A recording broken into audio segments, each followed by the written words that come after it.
That is Nepean. That is the spirit of Nepean behind me right there. Thank you. Bonsoir tout le monde.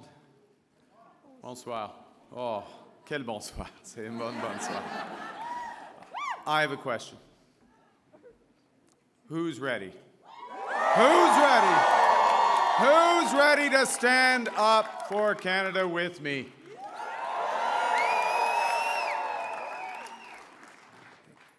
And who's ready? Who's ready to build Canada strong?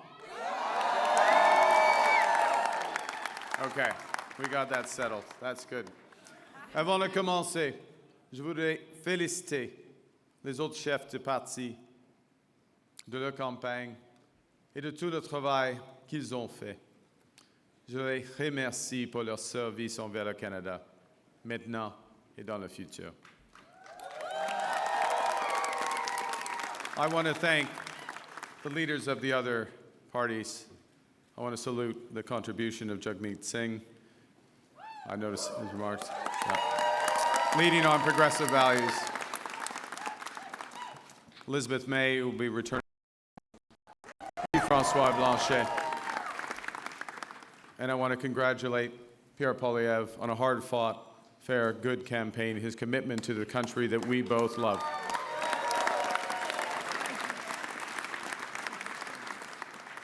They all have many, many more contributions to our land. Thank you, Diana. Thank you, Diana, for your work on this campaign. Thank you, Diana, for the commitment and compassion you bring to everything that you do. Tonight simply would not have been possible without you and without the support of our 4 children who inspire me to service every single day.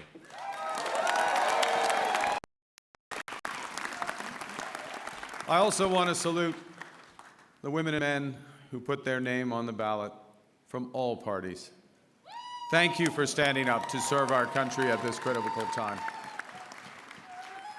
And for those who were elected, particularly those Liberals who were elected, I am looking forward to working together to deliver for Canadians. This says, Bruce. And Bruce, yes, Bruce Vanjoy. I'm looking forward to working with Bruce Vanjoy.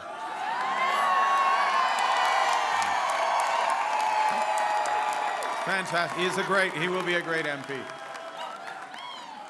We're going to have fun tonight. Yes, we're going to have fun. Bien sûr, je tiens à remercier les milliers de bénévoles ici ce soir et à travers le pays, qui ont donné de leur temps pour cogner au port, pour faire des appels, pour échanger avec leurs voisins et les membres de leur communauté, pour nous donner un gouvernement fort. Ouais, c'est ça.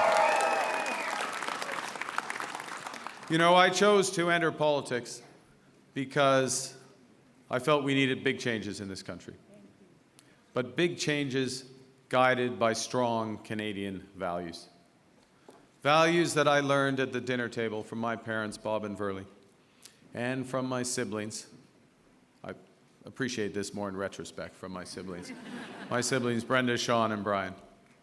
Values that I learned on the ice from my coaches. Values that have been reinforced as I've met with Canadians across this great country.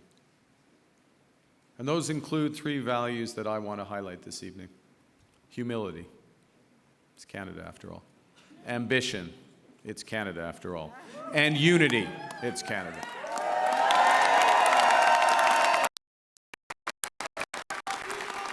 I love you. Right back. Right back.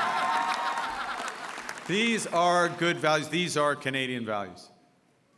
Values that I will do my best. I'm just getting worked up here. These are values that I will do my best to uphold every day as your Prime Minister. You betcha. Okay, well, you have to judge after this next section because I am going to begin with the value of humility and by admitting that I have much to be humble about. It's true. Over my long that's not an applause line, it's just a statement of fact. Over my long career, I have made many mistakes, and I will make more. But I commit to admitting them openly, to correcting them quickly, and always learning from them.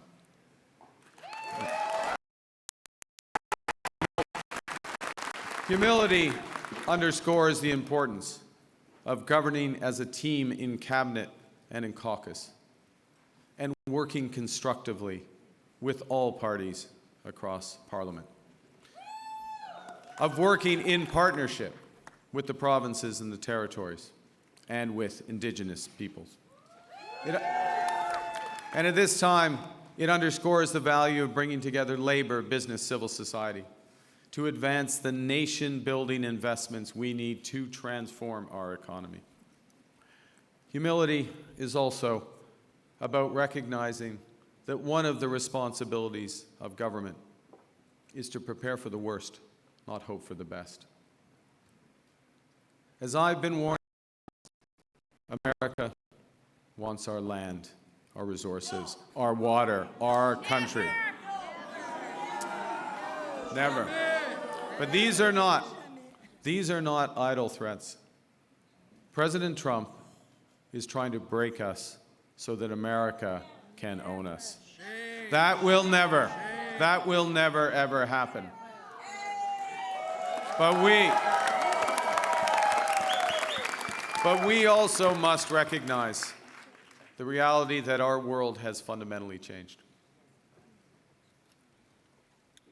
There is also, for me, as I stand before you this evening, humility in recognizing that, well, many have chosen to place your trust in me, trust in the Liberal Party. Millions of our fellow citizens preferred a different outcome. And my message to every Canadian is this: no matter where you live, no matter what language you speak, no matter how you voted, I will always do my best to represent everyone who calls Canada home.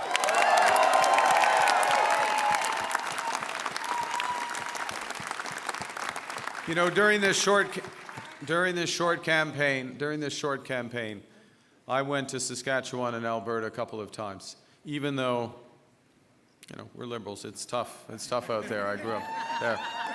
But I went because I intend to govern for all Canadians. And au cours de cette campagne, plusieurs Québécois et Québécoises m'ont ouvert leurs portes, m'ont accordé leur confiance.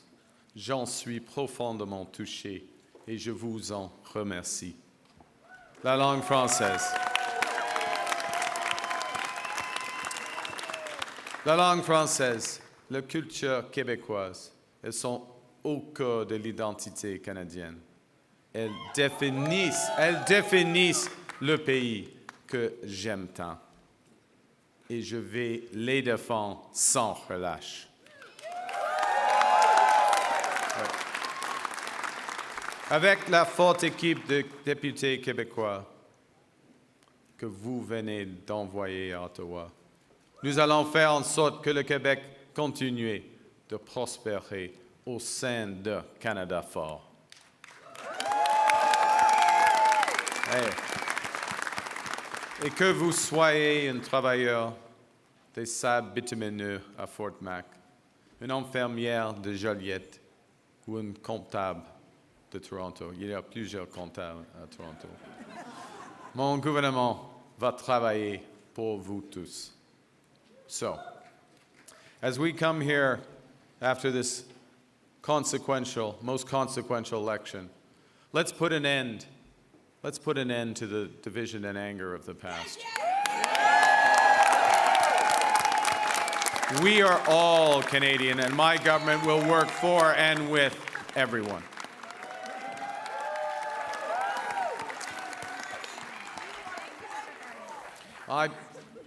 I began with humility, but Canadians are ambitious. And now, more than ever, it is a time for ambition. It is a time to be bold, to meet this crisis with overwhelming positive force of a united Canada. Because We are going to build. Build, baby, build.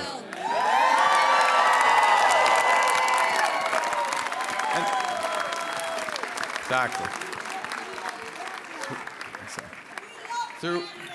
Throughout, we're not for, well, no, we're building now. We've gotten over that bit. Throughout our history, there have been turning points. Throughout our history, there have been turning points when the world's fortunes were in the balance. That was the case at the start of the Second World War, just as it was at the end of the Cold War. And each time, Canada chose to step up, to assert ourselves as a free, sovereign, and ambitious nation, to lead the path of democracy and freedom, and, because we are Canadian, to do so with compassion and generosity. We are once again at one of those hinge moments of history. Our old relationship with the United States, a relationship based on steadily increasing integration, is over. The system of open global trade, anchored by the United States, a system that Canada has relied on since the Second World War, a system that, while not perfect, has helped deliver prosperity for a country for decades, is over. But it's also our new reality. We are over the shock of the American betrayal, but we should never forget the lessons. But you're going to take us forward. We have to look out for ourselves. And above all, we have to take care of each other.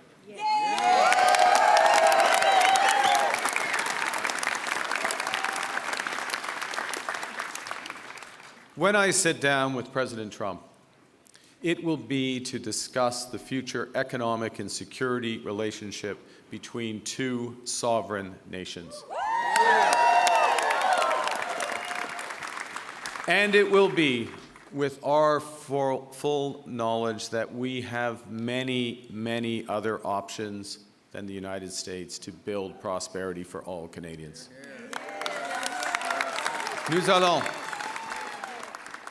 Nous allons renforcer nos relations avec des partenaires fiables en Europe, en Asie et ailleurs. Et si les États-Unis ne veulent plus jouer un rôle de premier plan dans l'économie mondiale, le Canada le fera. We will lead, not the Americans. Nous sommes maîtres chez nous. Nous allons bâtir des millions de logements, une superpuissance énergétique, de bonnes carrières dans les emplois spécialisés et une seule économie canadienne, pas 13. We will chart a new path forward because this is Canada and we decide what happens here.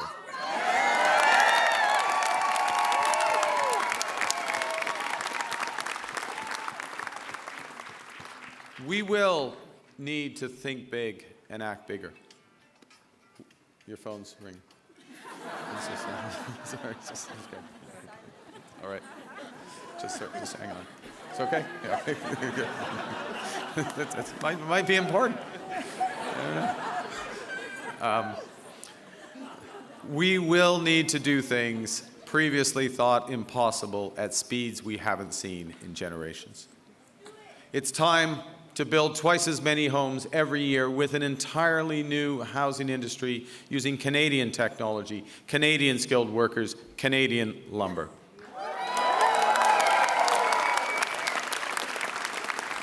It's time to build new trade and energy corridors, working in partnership with the provinces, territories, and Indigenous peoples.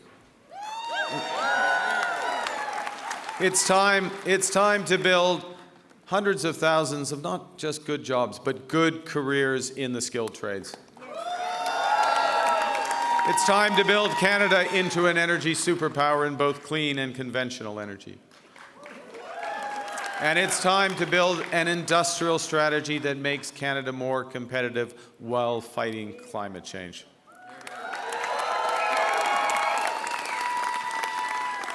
We will build a Canadian economy 20, not 13, with a government committed to free trade in Canada by Canada Day. The point is that we can give ourselves far more than the Americans can ever take away. But even given that, I want to be clear. The coming days and months will be challenging, and they will call for some sacrifices. But we will share those sacrifices by supporting our workers and our businesses. Les défis devant nous sont intimidants, et c'est normal. Les grands changements, comme ceux que nous vivons, sont toujours inquiétants. Nous avons beaucoup de chemin à faire, mais j'ai confiance. J'ai confiance en vous. J'ai confiance au Canada.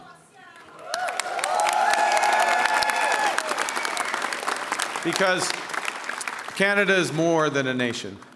We are and we always will be a confederation, a sacred set of ideas and ideals built on practical foundations. That we know we're not always perfect, but we always strive to be good. We do things because they're right, not because they're easy. That we see kindness as a virtue, not as a weakness. Most importantly, we know that our strength lies in our resolve to work together as a country. It relies on our unity. You know, on the second day of this campaign, I went to Gander, where on 9/11, they welcomed thousands of passengers into their homes without question or hesitation. I sat down with two of the many heroes of the time, Diane Davis and Beulah Cooper.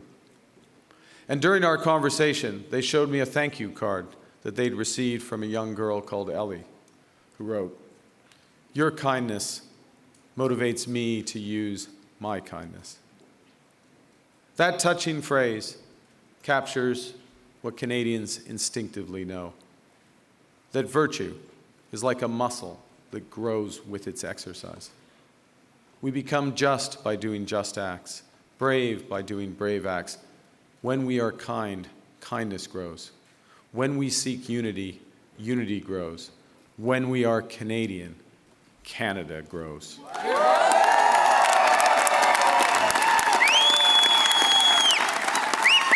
And united over our history, we have done hard, seemingly impossible things. United, we have built one nation in harsh conditions despite a sometimes hostile neighbor. Yes, they have form on this, the Americans. United, we have confronted our own past with Indigenous peoples. Unis, nous avons bâti un pays qui rassemble des langues, des cultures et des croyances différentes. Unis, nous avons bâti des institutions culturelles essentielles comme CBC Radio-Canada. United, we have created universal public health care. And now, in the face of this crisis, united, we are buying Canadian. We are exploring everything this country has to offer. We are supporting our friends and neighbors in the crosshairs of President Trump through a crisis that we did not create. Unite and build the strongest economy in the G7, an economy that works for everyone.